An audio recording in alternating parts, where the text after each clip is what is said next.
오늘 주시는 말씀은 로마서 6장 15절부터 23절입니다. 로마서 6장 15절부터 23절 말씀을 한 목소리로 함께 읽겠습니다.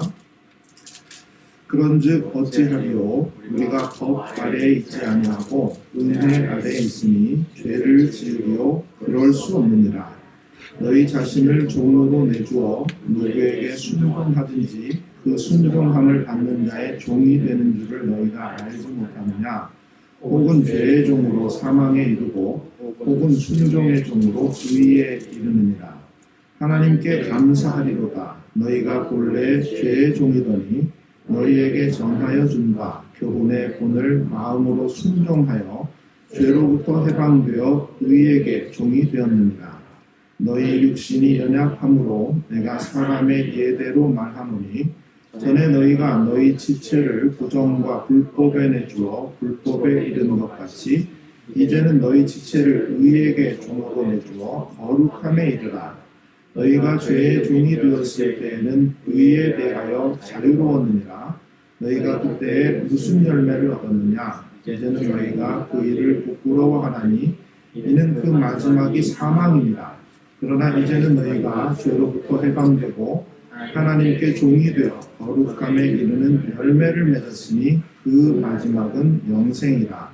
죄의 삭은 사망이요 하나님의 은사는 그리스도 예수 우리 주 안에 있는 영생이니라. 아멘.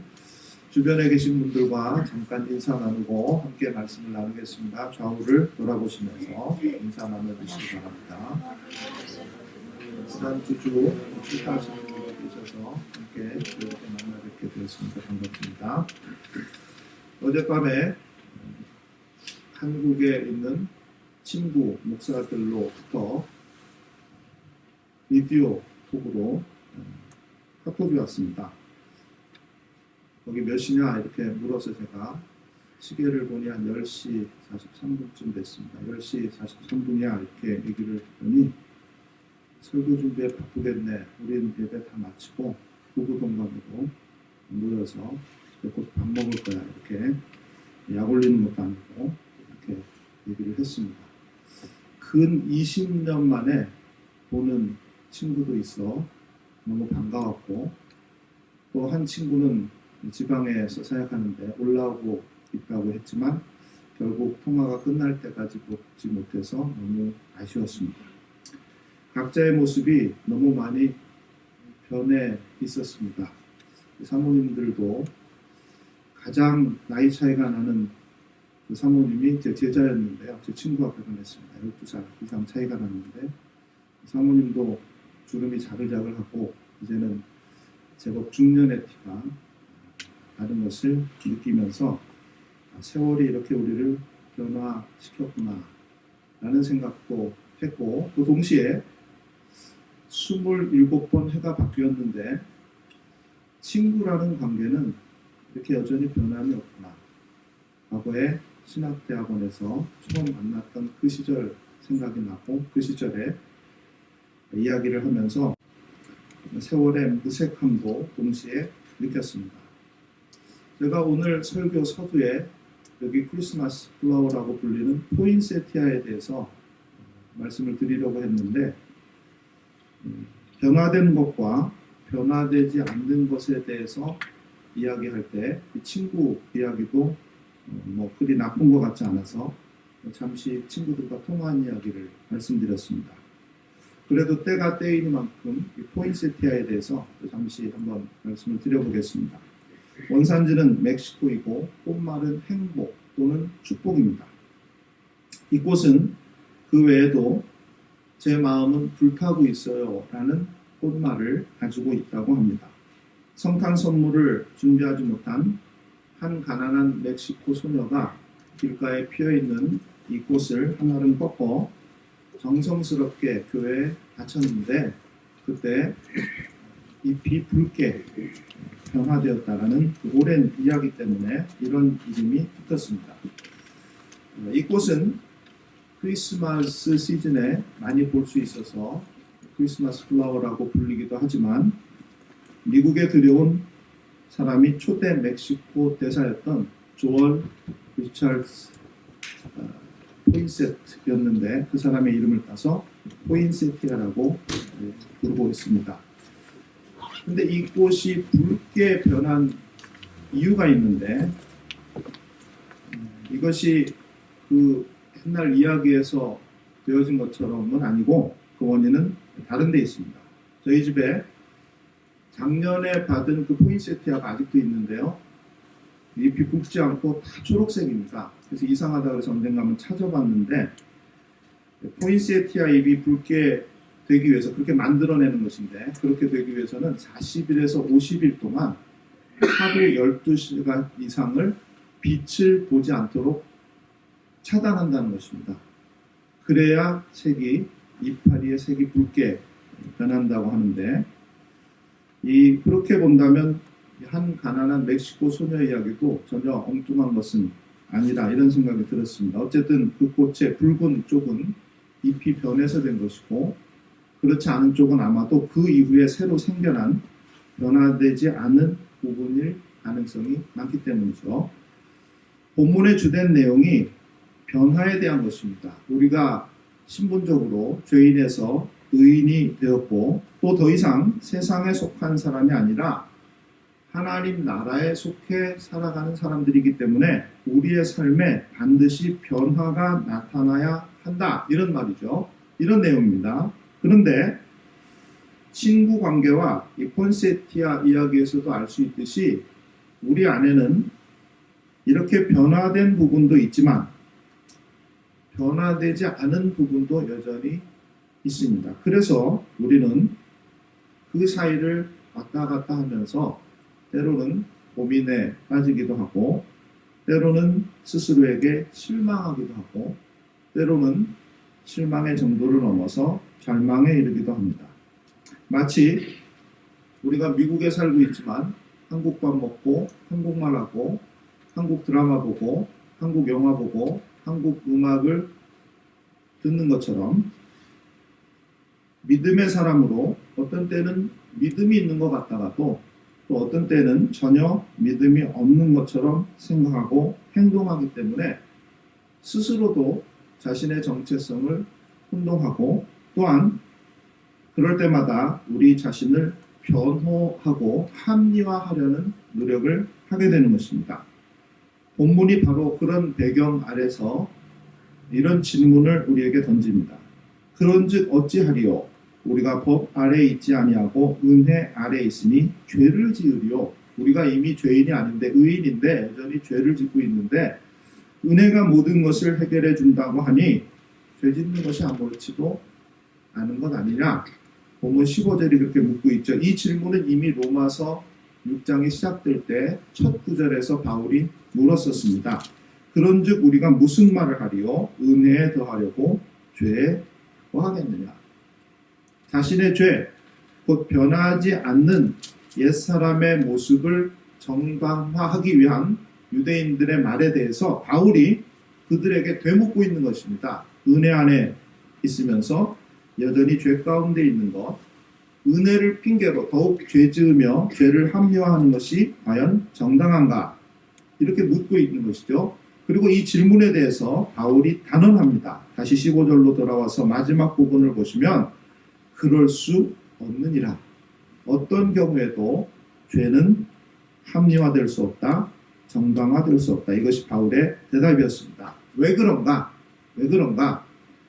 그리스도께서 죄를 위해 죽으셨고 우리는 그리스도와 연합하여 함께 그리스도와 죽었기 때문이다. 지난 시간의 내용이었죠. 그리스도께서 죄에 대해 죽으셨고 우리는 그 그리스도와 함께 죽었기 때문에 우리 역시 죄에 대해서 죽은 것이다. 이것이 로마서 전체에 흐르고 있는 내용입니다. 여기서 죽었다는 말은 반응하지 않는다는 뜻입니다. 죽은 사람에게 아무리 말을 해도 그 말을 듣지 못하는 것처럼 반응하지 못하는 것처럼 어떤 사건이나 변화나 충격이 주어져도 죽은 사람이 반응할 수 없는 것처럼 이미 죄에 대해서 죽은 사람, 하나님의 은혜를 경험하여 은혜 안에 들어와 있는 사람은 죄에 대해서 죽어 있기 때문에 죄에 대해서 아무런 반응을 할 수 없다. 이런 말입니다. 더 나아가 바울은 이렇게 주장합니다. 지난주일 본문 결론에 해당하는 로마서 6장 13절 14절에 이 말이 나오고 오늘 본문에 계속해서 반복되는 말인데, 또한 너희 지체를 불의의 무기로 죄에게 내주지 말고 하나님께 드리며 너희 지체를 의의 무기로 하나님께 드리라. 죄가 너희를 주장하지 못하리니 이는 너희가 법 아래 있지 아니하고 은혜 아래 있습니다. 죄에 대해서 죽었을 뿐 아니라 이제는 하나님의 은혜에 의해서 의에 대해서 살아있는 것이다. 바울이 이렇게 말하고 있는 것이죠. 죄에 대해서 죽었다는 것은 부정적인 면이고, 그러나 보다 적극적인 면으로 볼 때 은혜는 자신을 하나님께 드리도록 한다. 우리가 흔히 쓰는 말로 헌신하게 한다, 이런 말입니다. 고린도후서 5장에 비슷한 말이 나옵니다. 우리가 생각하건대 한 사람이 모든 사람을 대신하여 죽었은즉 모든 사람이 죽은 것이다. 예수님이 죽었는데 우리가 예수님과 연합한 존재이기 때문에 우리도 죽었다는 것이죠. 그가 모든 사람을 대신하여 죽으심은 살아있는 자들로 다시는 그들 자신을 위하여 살지 않고 오직 그들을 대신하여 죽었다가 다시 살아나신 이를 위하여 살게 하려 함이라. 우리가 죽었는데 다시 살아났습니다. 마치 예수 그리스도께서 죽으셨지만 부활하신 것처럼 우리 역시 예수님과 더불어 죽었는데 그러나 다시 살아났다, 이런 말이죠. 그렇게 하게 하시려고 하나님이 우리에게 은혜를 베풀어 주셨다. 본문의 말로 하면 이런 말이 되는 것입니다. 그러므로 우리는 은혜를 아는 사람들의 특징을 여기서 볼 수 있습니다. 그것은 바로 자신을 드리며 사는 것이다. 다른 말로 헌신하며 사는 것이다, 이런 말입니다.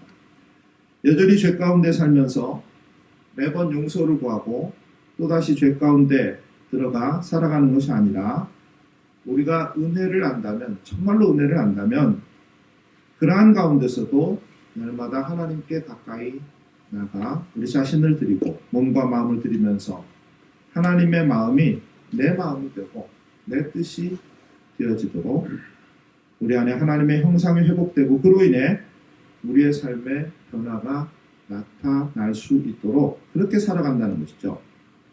이 내용이 사실은 굉장히 어렵습니다. 신학에서 이것을 이렇게 표현하는데요. 복음은 우리를 죄의 형벌, 페널티로부터 해방시켜 주었고, 또한 죄의 권능, 권능이 파워입니다. 파워로부터 해방시켜 주었다.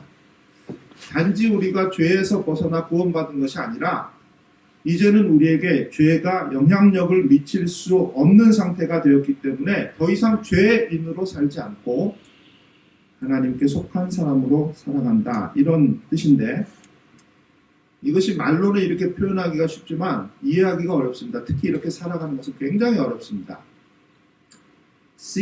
J.C. 베이커라는 신학자는 그래서 이것을 불가능한 가능성이라고 불렀습니다. The impossible possibility. 이게 말이나 되는 이야기입니까? 이렇게밖에 표현을 할 수 없을 정도로 어려운 개념이라는 것이죠. 은혜 안에서 살아간다는 것은 그러므로 어떤 면에서 보면 불가능할지 모릅니다. 그러나 그렇다고 포기할 일도 아닌 것입니다. 결국은 은혜의 삶은 내가 사는 것이 아니라 하나님께서 우리에게 살도록 해주시는 선물인 것이죠. 그러한 삶을 우리에게 살도록 해주시는 것입니다. 그래서 오늘은 이 문제를 해결하기 위해 우리가 신학적으로, 논리적으로, 철학적으로 따지기보다는 어떻게 하면 이렇게 살아갈 수 있을까를 함께 고민해 보는 것이 더 필요하고 중요하다라고 생각합니다. 그 하나의 방법이 우리 안에 여전히 변화되지 않고 있는 부분이 무엇인가를 발견해내고 그 부분을 줄여나가면 되지 않겠나. 변화된 부분은 잘 지켜내고 변화되지 않는 부분은 계속해서 변화시켜 나가면 되겠다, 이런 생각을 해보게 되었습니다. 우리의 신앙을 하나의 과정으로 이해할 때 신앙이 좋다, 나쁘다를 판단할 수 있는 것은 단지 신앙이 갑자기 좋아지고 나빠지는 것이 아니라 수많은 업앤다운의 과정 가운데서 계속해서 무엇인가 진보가 있는 것이죠. 그것을 신앙이 좋다라고 말할 수 있는 것입니다. 은혜 안에 있지만 날마다 죄 가운데 넘어질 수도 있습니다. 그러나 그럼에도 불구하고 은혜의 능력을 붙들고 그 영향력 아래서 우리에게 주어진 길을 끝까지 변함없이 성실하게 그리고 꾸준하게 걸어가는 것, 이것이 바로 신앙의 길이라는 그런 말입니다. 마치 영어를 배우고 사용하는 것과 마찬가지인데요. 한국에서 한국 사람이 한국말로 의사소통을 해도 어렵습니다. 그런데 우리가 미국에서 모국어도 아닌 영어로 의사소통을 하며 살아간다는 건 이것은 사실은 굉장히 어려운 일이죠. 그럼에도 불구하고 여러분도 그러실지 모르겠지만 저는 제가 영어를 못한다고 생각한 적이 한 번도 없습니다. 제 말을 못 알아들을 뿐이지 저는 영어를 잘하는데 잘 못 알아듣더라고요. 그래서 제가 너무 고급 영어를 쓰나 보다 이렇게 생각을 한 적은 있지만 제가 영어를 못한다는 생각은 한 번도 해본 적이 없고 공부할 때도 뭐 이제 교수님들 중에는 외국인 교수님이 있습니다. 뭐 독일 교수님 이런 분들이 자기도 영어가 모국어가 아니기 때문에 유학생들을 좀 위해서 예를 들어 저에게 시험 보거나 페이퍼를 낼 때 기간을 좀 연장해 주겠다. 시간을 더 줄 테니까 충분히 여유 있게 이렇게 준비하라. 이렇게 제안한 적이 몇 번 있었는데 제가 한 번도 그 제안을 받아들인 적이 없습니다. 제 시간에 다 마쳤고 잘 마쳤습니다. 그런데 최근에 들어서는 내가 영어를 정말 못하는구나 이런 생각을 많이 하게 됐습니다. 여러 회의를 통해서 갑자기 reservation이라는 말이 어느 날 들려오기 시작했습니다. 수많은 그 말을 그렇게 단어를 그렇게 들었겠지만 제가 한 번도 거기에 주목해 본 적이 없는데 뭐 회의를 하다가 I still have reservations about this 뭐 이런 말을 계속해요. 이 회의를 지금 하고 있는데 무슨 예약이 있다는 것이 문맥도 맞지 않고 뜻도 통하지 않고 그런데 이런 일들을 너무 많이 들으니까 제가 나중에 사전을 찾아봤습니다. 그런데 이 reservation이라는 말에는 예약이라는 말 뜻도 있지만 확실치 않다, 의심이 간다라는 뜻이 있었습니다. 그러니까 그 사람들이 계속 뭘 얘기하다가 reservations를 가지고 있다. 보통 복수로 쓰는데요. 이 말은 거기에 대해서 내가 확실히 모르겠다는 뜻이었습니다. 제가 그 말을 못 알아듣고 있었던 것이죠. 20년 동안 그 말을 못 알아듣고 있다가 최근에야 그 말이 들려오기 시작했습니다. 또 한 번 저로 하여금 사전을 찾게 했던 단어가 buy였습니다. buy. I don't buy it. I, 나는 돈, 안 한다. buy, 난 안 사겠다 이 말 아닙니까? 여기 여러분이 모르는 단어 하나도 없습니다. 근데 회의를 하다가 뭐 사고 팔고 하는 회의가 아닌데 I don't buy it이라는 말을 여러 번 들었습니다. 이것도 나중에 찾아봤더니 buy라는 뜻이 꼭 산다라는 뜻만 있는 것이 아니라 우리 말로 표현하면 믿는다라는 뜻이 그 안에 있었습니다. I don't buy it은 그건 좀 믿기가 어렵다 이런 뜻입니다. 그렇지 않을 것 같은데 이런 뜻입니다. 지금까지 수없이 이 말을 들었겠지만 제가 이 말을 제대로 알아듣지 못했던 것이었습니다. 최근에 그래서 시간적으로는 아니지만 영어를 제대로 공부하고 있고 더 많이 공부하고 있다, 더 많이 배워가고 있다 이런 생각을 하게 됩니다. 신앙이라는 것을 배워나가는 과정도 이와 같습니다. 뭘 물어보면 다 아는 것처럼 이야기합니다. 뭘 함께 배워보고 뭘 함께 이야기하려고 하면 마치 다 알아서 필요 없는 것처럼 우리는 생각합니다. 그러나 신앙의 세계에는 끝이 없습니다. 이 세계는 무궁무진합니다. 그 언어를 배우고 그 표현을 익히고 더 나아가 그러한 삶을 살아가는 데는 정말 수많은 노력과 시간이 필요합니다. 그 과정 속에서 때로 즐거울 때도 있지만 때로 낙심이 될 때도 있고 절망스러울 때도 있기 때문에 그 길을 가는 것이 굉장히 어렵다는 것입니다. 오늘 본문의 이 말씀이 정말 너무너무 어려운 말입니다. 이 말씀을 여러분에게 설명하려고 하면 앞으로도 얼마든지 설명할 수 있습니다. 이 말씀은 구조적으로 보면 1절과 15절로 명백하게 나뉩니다. 질문이 있거든요. 1절에도 질문, 15절에도 질문. 지난 시간에도 설명드렸지만 단어를 보면 죽었다는 말과 살았다는 말이 대조되어 나옵니다.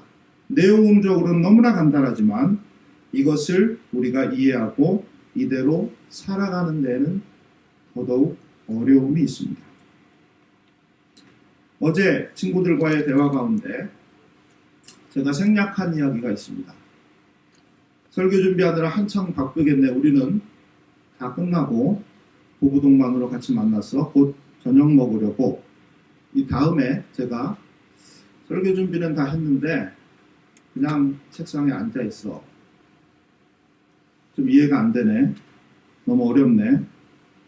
이렇게 이야기를 할 때 친구 중에 하나가 뭐 도와줄 것처럼 본문이 어디야? 이렇게 물었습니다. 그래서 제가 로마서라고 대답했더니 잠시 침묵이 흐르고 그 중에 한 다른 친구가 그냥 준비한 거 그대로 해 이렇게 얘기를 했습니다. 그러자 또 다른 친구가 아니 로마서를 은퇴할 때는 하지 뭘 벌써 한다고 지금부터 로마서를 하냐고 그렇게 말했습니다. 저는 50이 넘으면 로마서를 잘 이해하고 설교할 수 있을 줄 알았습니다. 지난 사역의 시간이 30년 가까이 됐는데 이 정도 되면 로마서 정도는 잘 설교할 수 있지 않을까 이런 생각을 그동안 해왔습니다. 그런데 이 본문을 들여다보면 들여다볼수록 답보다도 질문이 더 많아지고 해답을 얻었다기보다는 고민을 더 많이 안게 되는 것 같습니다. 여러분은 이 말씀을 들으시면서 특별히 오늘 설교를 들으시면서 어떤 마음이 드셨으며 어떤 생각을 하셨으며 어떤 것을 깨달으셨습니까? 순종은 하나님께 관한 참된 지식의 어머니다 라고 칼빈이 말했는데 우리가 순종을 통해 어떤 성경 공부나 신앙적인 대화나 만남이나 교제나 예배나 설교가 아닌 우리가 순종을 통해 칼빈이 말한 것처럼 하나님에 대해서 더욱더 알아가고 있는지 우리 자신을 한번 돌아보실 수 있기를 바랍니다. 이러한 순종의 삶이 전제된 가운데 본문의 결론이 주어집니다. 19절 말씀과 22절 전에 너희가 너희 지체를 부정과 불법에 내주어 불법에 이른 것 같이 이제는 너희 지체를 의에게 종으로 내주어 거룩함에 이르라. 그러나 이제는 너희가 죄로부터 해방되고 하나님께 종이 되어 거룩함에 이르는 열매를 맺었으니 그 마지막은 영생이니라. 우리는 이 말씀을 빼놓고 23절만 계속해서 암송합니다. 죄의 싹은 사망이요 하나님의 은사 곧 하나님이 선물로 주시는 것은 그리스도 예수 우리 주 안에 있는 영생입니다. 그러나 이 영생에 이르기까지의 이 과정 불법의 종이 되었던 우리가 우리 자신을 내어주어 거룩함에 이르기까지 하나님의 종이 되지 않으면 영생에 이르지 못한다는 이 과정을 우리는 너무나 쉽게 생략해버립니다. 죄로부터 해방된 것이 죄로부터 벗어났다는 뜻이 아니라 이제는 더 이상 죄에 대해서 반응하지 않는다는 것을 우리는 너무나 쉽게 무시한 채 하나님을 믿는다고 하면서도 죄에 유혹이 올 때마다 흔들리고 때로는 넘어지고 있습니다. 오늘 이 말씀을 듣고 있는 저와 여러분, 저도 이 말씀을 듣고 있는 것입니다. 이 말씀을 듣고 있는 저와 여러분이 도덕적으로, 윤리적으로 완벽한 사람은 아니지만 그럼에도 불구하고 우리의 죄보다 하나님의 은혜의 무게가 더 무겁다는 것을 깨닫고 우리 안에 주신 하나님을 향한 마음, 하나님께 대한 헌신, 더 나아가 하나님께 가까이 나가고 하나님과 연합하는 삶을 살아가게 되시기를 바라며 우리 모두 그러한 삶을 통해 하나님을 기쁘시게 할 수 있기를, 그런 사람이 되기를 예수 그리스도의 이름 받들어 간절히 축원해 드립니다. 기도하겠습니다. 하나님, 우리가 하나님의 은혜 가운데 있음에 감사드립니다. 그러나 얼마나 그 은혜 안에서 충만하게 살아가고 있는지 우리 자신을 되돌아보고, 또한 그 은혜를 인하여 하나님께 순종하며 살아가고 있는지 우리 자신을 점검해 보기를 원합니다. 우리가 살아가는 것, 우리가 하나님을 기쁘시게 하는 것조차도 하나님의 은혜인 것을, 은혜 때문인 것을 깨닫고 겸손한 마음으로 하나님을 더욱 열심히 섬기고 하나님 나라에 헌신하는 우리 되게 축복해 주시기를 원합니다. 날마다 죄와 싸우는 우리의 영적인 전쟁터에서 작지만 승리를 거듭하며 하나님께 더욱더 가까이 나아가는 우리들 될 수 있도록 한 주간도 또 주어진 한 달도 우리를 축복해 주시기를 간절히 바라고 모든 말씀 예수님 이름으로 감사 기도 올려옵니다. 아멘.